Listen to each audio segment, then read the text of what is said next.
Salve discipuli, this is Help for Your Latin Studies, Henle Latin 1, exercise 41. In this exercise, we are asked to translate sentences in Latin to English. And also, just previous to this exercise in the book, we have some reading about the expletive there. And it's important to note that, as it states in the reading, that the word there is not translated in Latin. There is and there are expressed in Latin by the words est, which we know of as he, she, or it, or sunt, they are. He, she, or it is, they are. So we would, if one of these verbs, est or sunt, open a sentence, as in sunt pericula in Gallia, or est rex in Gallia, then it would be translated to English as there are or there is. Okay, so with that in mind, and we have some new vocabulary words as well.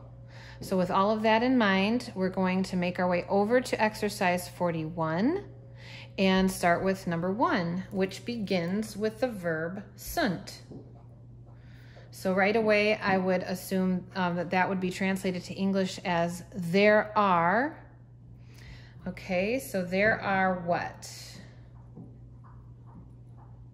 There are pericula in silvis Galliae. Okay. Let's go ahead and look back at some of these noun declension charts. So periculum, periculi, that was a second declension neuter noun. And the ending here, here's my second declension neuter nouns. The ending here is pericula. So where do I see I see it as a nominative, plural, and I see it as an accusative, plural. When we're using the expletive there, as in sunt, there are, then the noun, there are what, that noun should be in a nominative case. So pericula is going to be nominative and it's going to be plural. So we're going to translate that as dangers.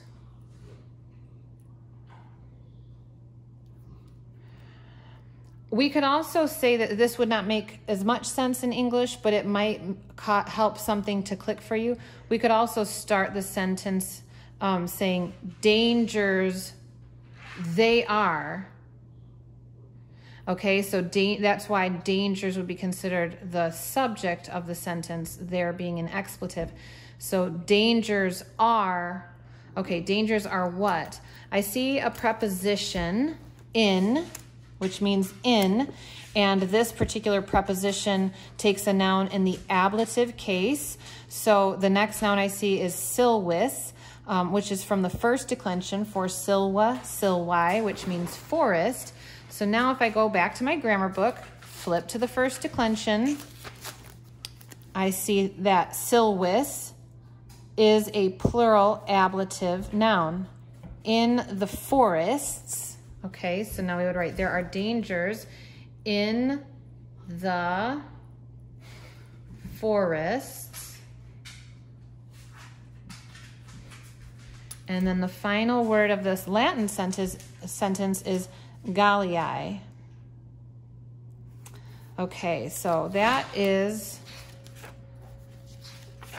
the word for Gaul, which was back quite a few pages. Gaul. There it is. Okay, note here, Gallia, Galliae, Gaul, that is the country. Gallus, Galli, a Gaul, that would be a citizen.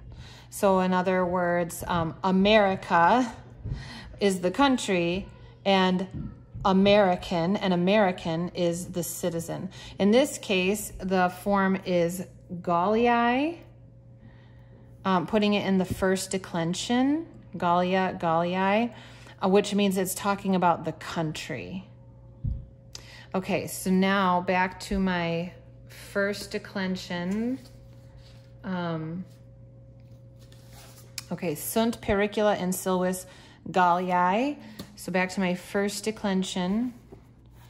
And that is a singular genitive ending, which makes sense, of Gaul.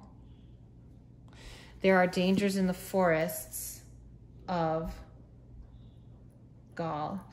It can get confusing because there are 3 AE endings in the first declension, but you always have to ask yourself, does it make sense that this would be a nominative noun? No. Does it make sense that we would translate it to or for, like as a dative noun? There are dangers in the forests to Gaul. That doesn't really make sense. It makes more sense that it would be there are dangers in the forests of Gaul. So we're going to call that a genitive singular noun. I hope this is helpful to you. Have a great day.